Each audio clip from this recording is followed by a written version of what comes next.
اور آج تم سے ایک وعدہ لیتا ہوں، میں اپنی بات کو ختم کرنے جا رہا ہوں، سب کو بولنا ہے، آج تم سے ایک وعدہ لیتا ہوں، مودی جی تم نے اس جنگ کو شروع کر دیا ہے، تم نے اس جنگ کو شروع کر دیا ہے، ختم ہم کریں گے۔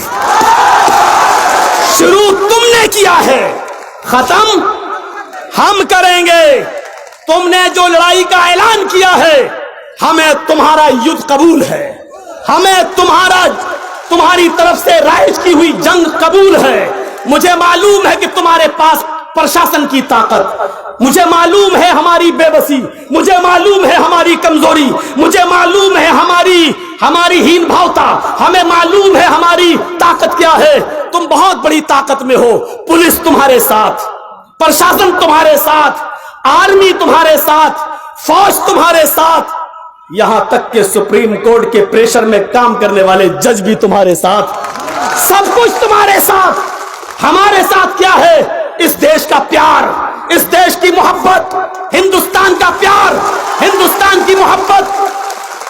ہم برداشت کر گئے 370 ہڈی، کچھ نہیں بولا، ہم برداشت کر گئے ٹرپل طلاق تم نے پاس کرا لیا کیونکہ ہم اس دیش میں امن اور شانتی کو بحال رکھنا چاہتے تھے، ہم برداشت کر گئے کہ بابری مسجد کا فیصلہ پریشر میں تم نے اپنے پکش میں کرا لیا، لیکن اب تم نے ہمیں بھارت کا ماننے سے انکار کر دیا ہے، بھارت کو کا ناگرک قبول کرنے سے منع کر دیا ہے۔ اس لیے اب آخری بات کہتا ہوں میں آپ سے، مودی جی اب ہم اٹھ گئے ہیں، اب اس یدھ میں یا تو پوری طریقے سے ہم جیتیں گے یا پوری طریقے سے ہم ہاریں گے۔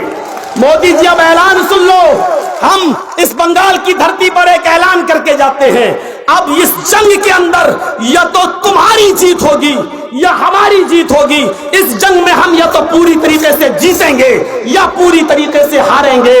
جیتے تو وطن مبارک، ہارے تو کفن مبارک، ہارے تو کفن مبارک۔ جیتے تو وطن مبارک، ہارے تو کفن مبارک۔ کسی بھی صورت میں بھارت نہیں چھوڑیں گے، رہیں گے اسی میں، اسی مٹی میں، اور یہیں پر دفن ہو جانا گوارا کر لیں گے۔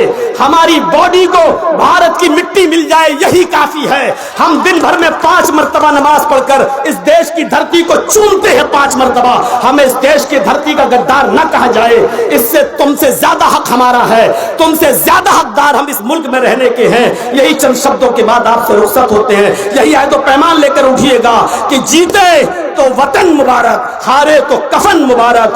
جے ہند، جے بھارت، ہندوستان زندہ۔